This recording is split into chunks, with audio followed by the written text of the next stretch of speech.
Pray for Keith Lee. He just had a live worm in his food and he ate that shit.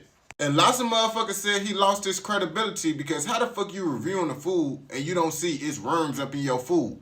I put the video on slow-mo so y'all can see the worm. As y'all can see, it's right there on the end, right there. You see it moving? And he finna eat that bitch. He said that bitch was actually the best one out of all of them.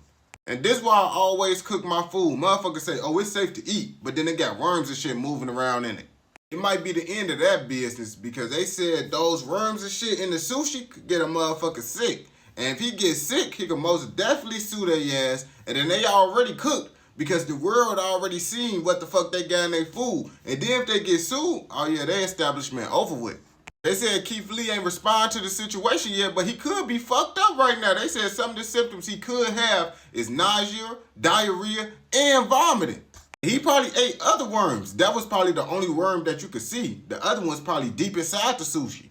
And I never wanted to eat sushi just because I don't like to eat raw shit. And now I saw this, I got a valid reason on why to not eat sushi.